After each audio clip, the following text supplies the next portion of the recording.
warahmatullahi wabarakatuh. Perkenalkan, nama saya Cica Oliana Reswari dengan NIM 24010134016 dari kelas 2024B.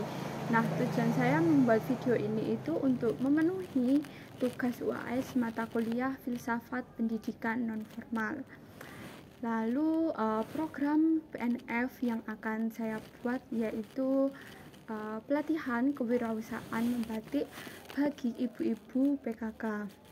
Nah, tujuan saya memilih program ini yaitu karena melihat potensi di daerah lingkungan saya yang ibu-ibu PKK-nya itu sangat giat dan aktif dalam berorganisasi. Lalu dan juga program ini itu saya lihat ibu-ibu PKK-nya itu ulet. Nah, harapan saya itu ibu-ibu PKK-nya juga bisa mengikuti dengan baik dan juga sebagai upaya mendorong perekonomian ibu-ibu PKK di daerah lingkungan saya. Lalu ada pula keterkaitan program pendidikan nonformal yang saya buat ini itu dengan ontologi, epistemologi, dan juga aksiologi. Lalu yang pertama yaitu keterkaitan dengan ontologi. Nah, keterkaitan ini itu bagaimana kita bisa memahami potensi yang ada di sekitar dan juga ibu-ibu PKK yang memiliki potensi sangat besar, tidak hanya sebagai ibu rumah tangga saja. Nah, tetapi terkadang ibu-ibu PKK ini juga terkendala dengan kurangnya ada suatu wadah organisasi atau program untuk meningkatkan akses pelatihan dan juga kewirausahaan ini. Lalu dengan adanya program ini, saya harap itu juga bisa membantu perekonomian salah satunya dan juga untuk mengembangkan potensi yang dimiliki oleh ibu-ibu PKK itu sendiri. Lalu yang kedua yaitu epistemologi, yaitu cara belajar dan mengajar. Dalam program ini itu saya menggunakan metode pengalaman nyata atau langsung mempraktikkannya.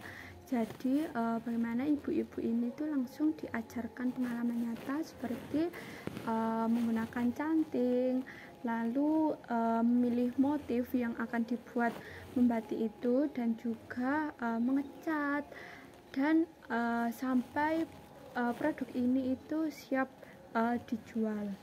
Nah, alasan saya memilih metode ini itu karena sesuai dengan program saya pelatihan kewirausahaan membatik. Jadi ibu-ibunya itu juga langsung diajarkan membatik.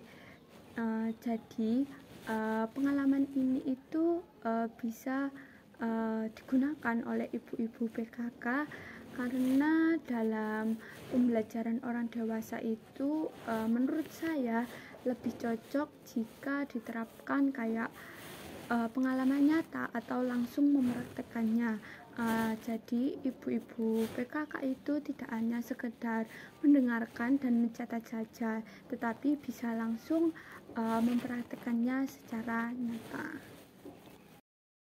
Lalu yang ketiga yaitu aksiologi, di mana pelatihan ini tidak hanya mengajarkan keterampilan saja atau juga memproduksi barangnya saja, tetapi juga mengajarkan bagaimana produk yang sudah mereka buat itu bisa dikenal tidak hanya di lingkungan sekitar saja. Jadi kita juga menggunakan media digital atau bisa kayak seperti WhatsApp, Instagram, Facebook dan lain sebagainya untuk bisa memperkenalkan produk yang kita buat ini. Nah, jika produk yang kita pasarkan melalui media digital ini banyak yang peminatnya, nah hal itu juga menjadi kesenangan tersendiri bagi ibu-ibu PKK itu, apalagi yang membuatnya, karena bisa memotivasi memotivasi dirinya agar terus semangat, mandiri, dan juga bisa lebih percaya diri jika ibu-ibu itu juga bisa menghasilkan uang atau membantu perekonomian yang ada di dalam keluarganya.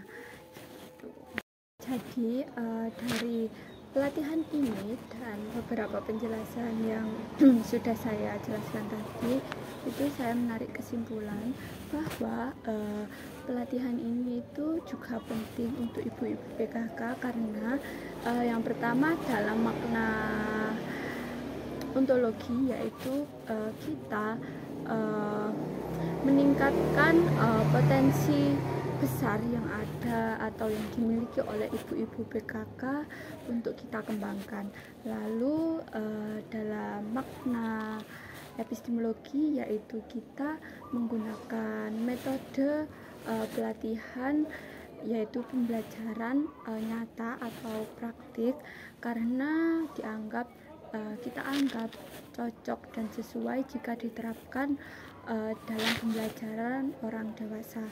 Lalu dalam makna aksiologi, yaitu kita memanfaatkan pelatihan ini memanfaatkan tidak hanya sebagai bentuk pelatihan saja, tetapi juga bisa membantu mendorong perekonomian ibu-ibu PKK yang ada di daerah sini. Nah, lalu pendidikan non formal itu juga dianggap penting karena tidak kalah pentingnya terhadap pendidikan formal, karena pendidikan non formal ini itu relevan dengan kebutuhan masyarakat atau orang-orang yang ada di daerah kita atau di daerah teman-teman yang lainnya sebagai bentuk pemberdayaan masyarakat yang ada di daerahnya itu sendiri, dan juga bisa mengembangkan atau meningkatkan potensi yang dimiliki oleh setiap daerahnya masing-masing. Sekian, terima kasih sudah menonton video saya dari awal sampai akhir. Apabila ada kurangnya pemahaman atau kesalahan kata pada saat saya menjelaskan, saya ucapkan mohon maaf. Sekian, wassalamualaikum warahmatullahi wabarakatuh.